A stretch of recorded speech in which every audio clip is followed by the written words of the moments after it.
Hey guys, how you guys doing? I'm actually at the mall right now and ran into a little bit of a situation. I was going in to pick something up, an impact drill at this shopping mall, and got the drill, but came across another problem.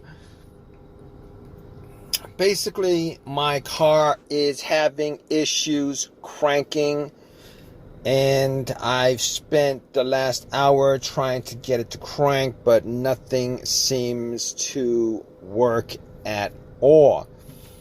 So basically what I did was right off the bat, I was thinking maybe it was the brake switch, considering I did have a brake light that was out, but I replaced the battery. But that's the only thing that has me thinking about that.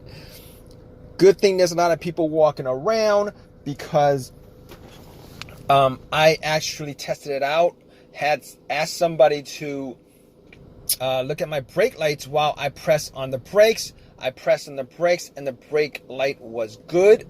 So it wasn't the brake switch that was the problem. So first thing off the list was checked off.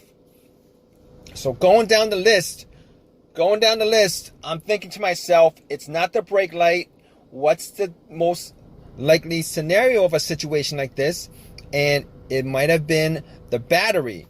So I was thinking to myself, now, I drove about, I don't know, like 5 miles to the spot, and I spent maybe an hour and a half in the shopping center, and I'm thinking to myself, what are the chances that it could be the battery? Even if I left something on, like headlights, which I didn't because it's bright out, that's probably not the issue, unless it was a bad battery that wouldn't charge up. I was hoping that was the case. So I put on my headlights just to test it out. Went out. Now it's quite bright outside because the sun is out. Wasn't able to determine 100% whether it was the battery or not that was causing it. But I noticed that the headlights were bright enough that if I had a low battery, it was bright enough to work the headlights. So I probably would have been able to do a slow crank. I think maybe like a little bit of a crank, hearing something from the engine, which I was not able to do. All right, I heard like a click each time I heard a click, but everything else in the car works absolutely fine.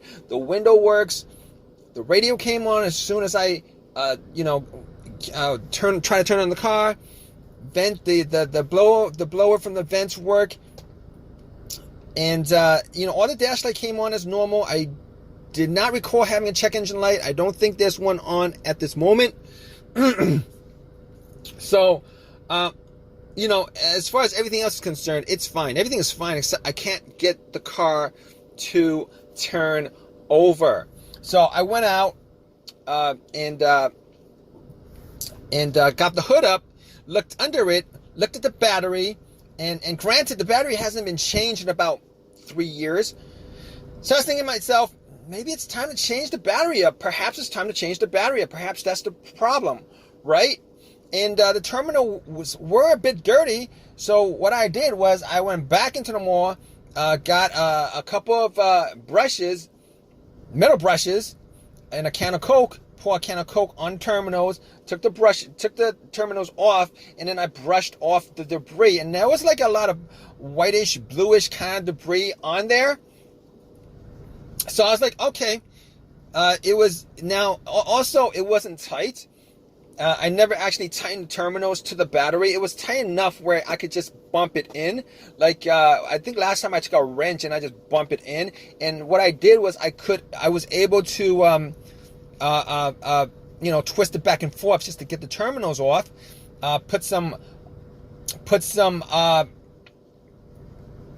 Coke on it, on both terminals, clean it out. It was 100% clean.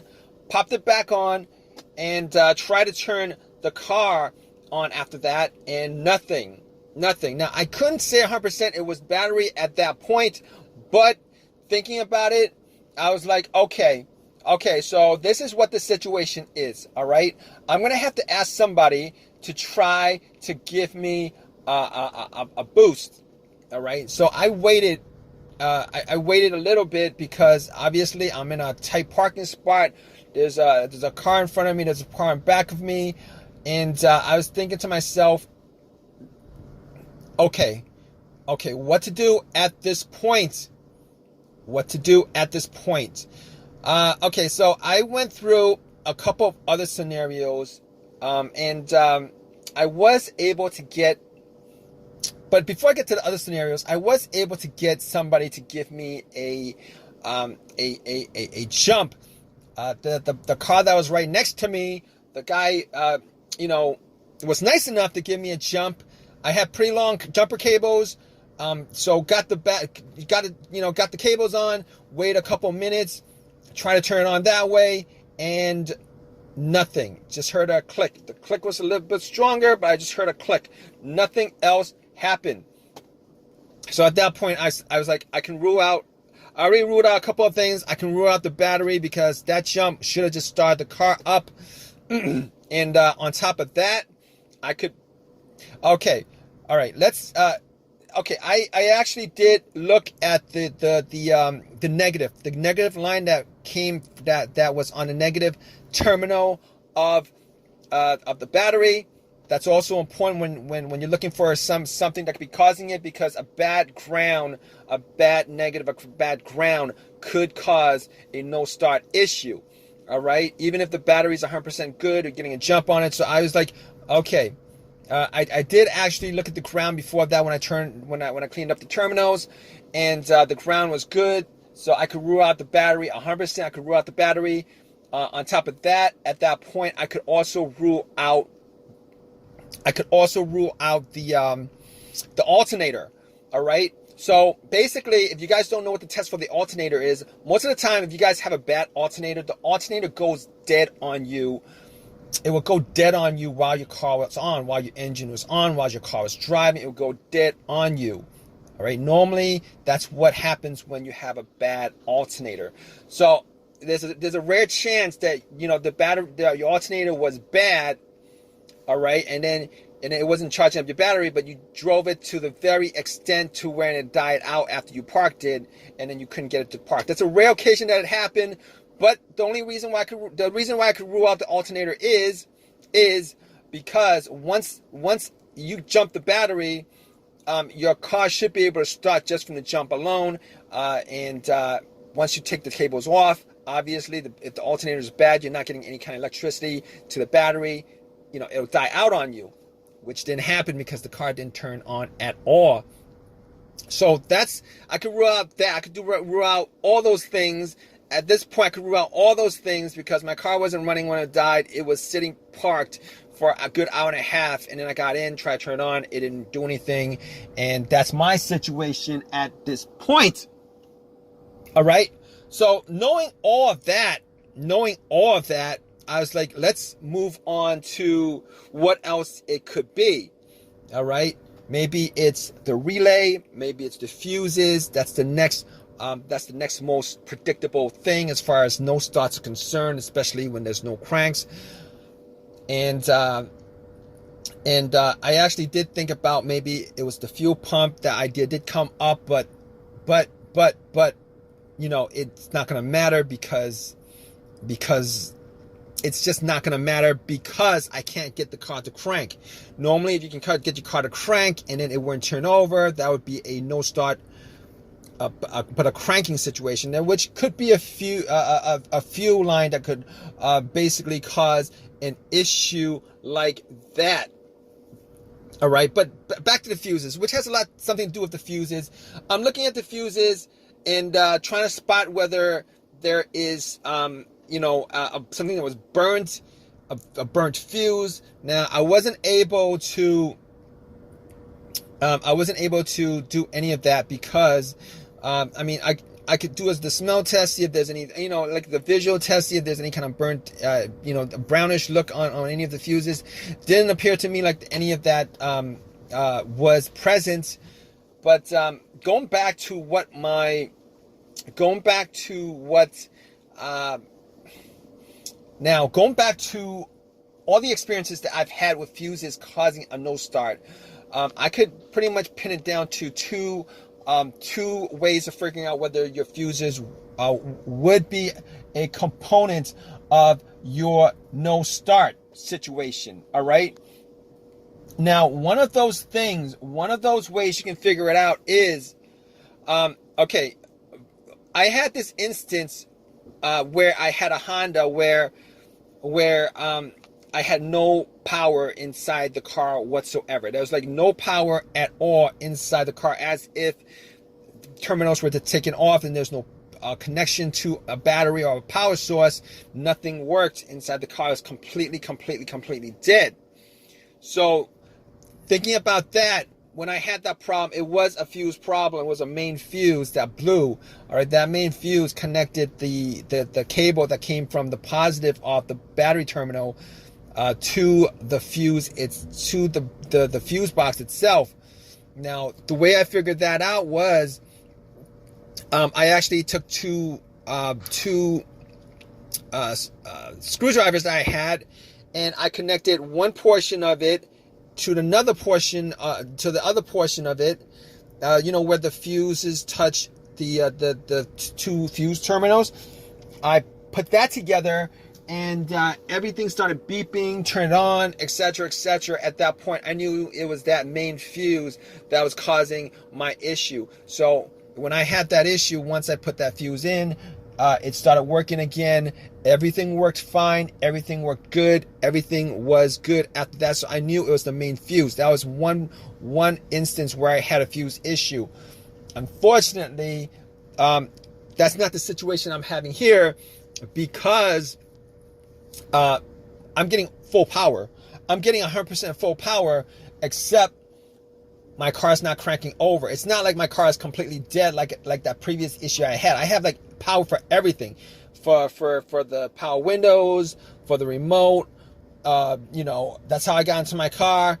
Everything works inside the car, so that's not the main fuse. I know that for sure, and it's not the main fuse. All right, so the second issue that I had previously, as far as a fuse problem causing my car not to start before, was I had a no start but a cranking situation. I was able to get it to crank, but I wasn't able to get it to turn over.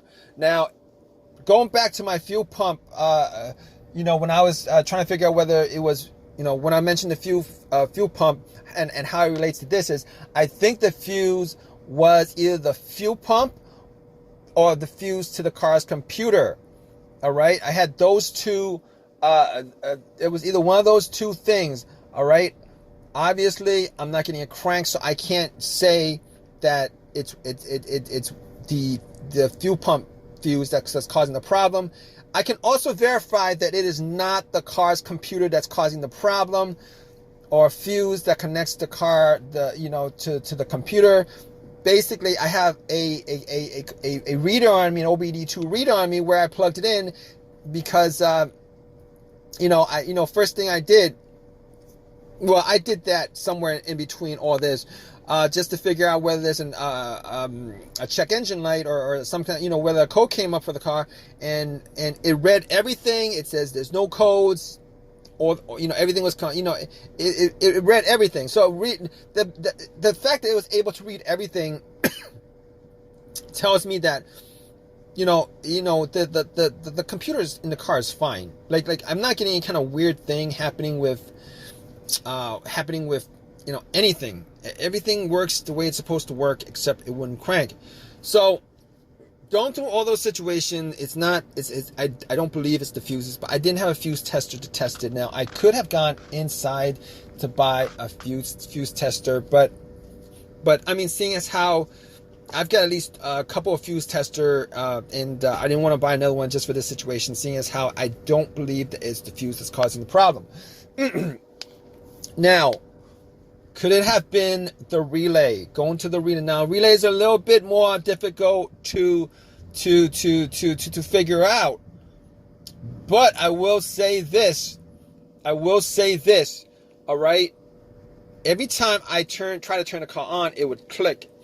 Normally what happens if you get a click every time you try to turn the car on, if it clicks, that's normally a good sign that the relay is working, because that's the relay. Relay actually, I believe there's it clicks just to start up.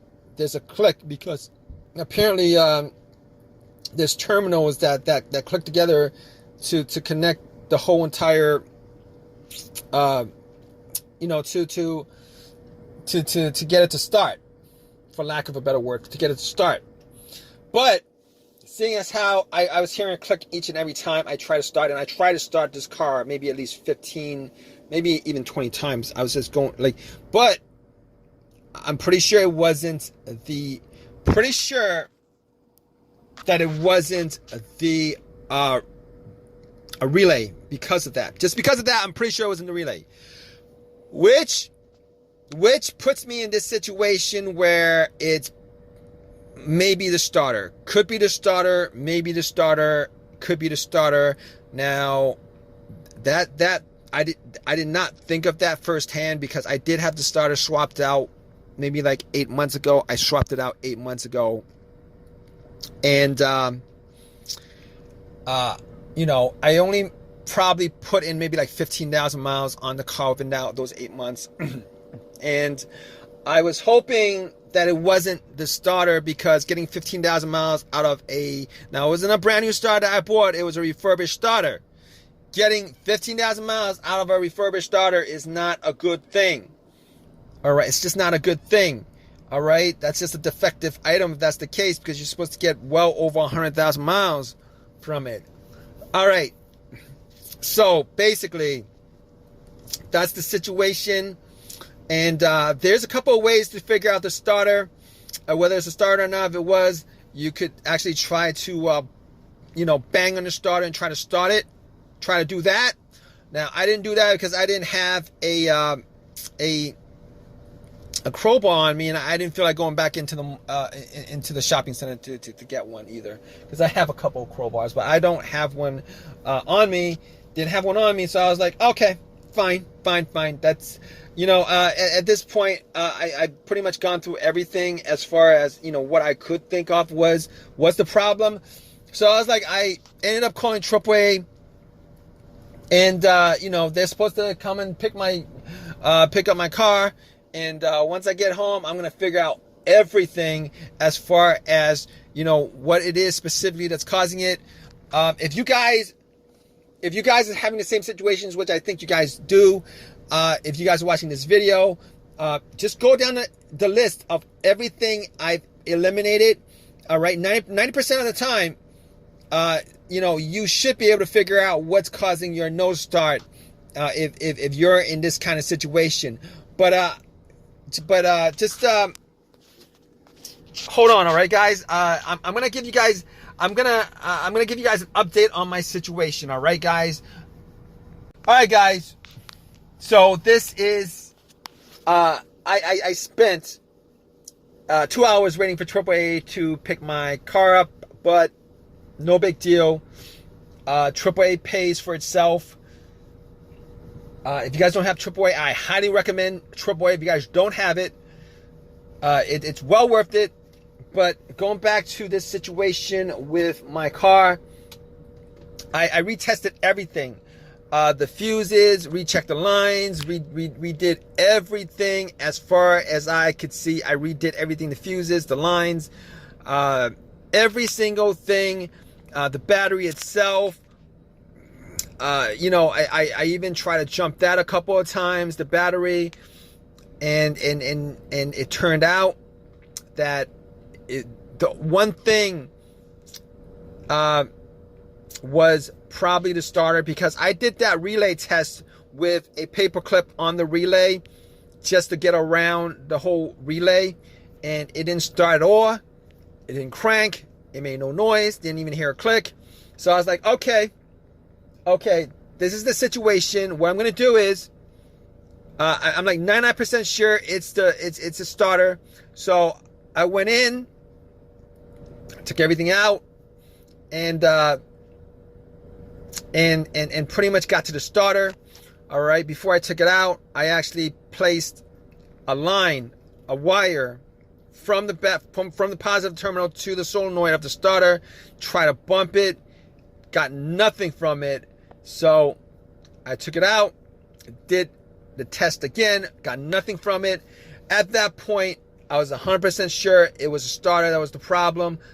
Took it back to AutoZone. It's 100% warranted, which still kind of sucks. It's 100% warranted, but it still kind of sucks, right? I only got 15,000 miles from it. Spent all that time waiting. Spent all that time redoing the work. But I could have gotten a brand new one, but brand new one would have cost me $300 instead of another one for free. Got the one, exchanged it out. It is what it is. You know, it is what it is, guys. All right. So popped it in, put everything back together. Well, I popped it in and then try to start it. Put everything back together, try to start it. It start up. Everything works, guys. All right. So it was the starter that was causing this no start. Now, if you guys are having the same situation, like I said before, all right, what you guys should do, definitely should do, is just go down the list. Eliminate everything off the list that I went through earlier in the video. And 99% of the time, that should be the reason why your car is not starting. That should be the reason why you guys should have a no crank, no start issue. All right.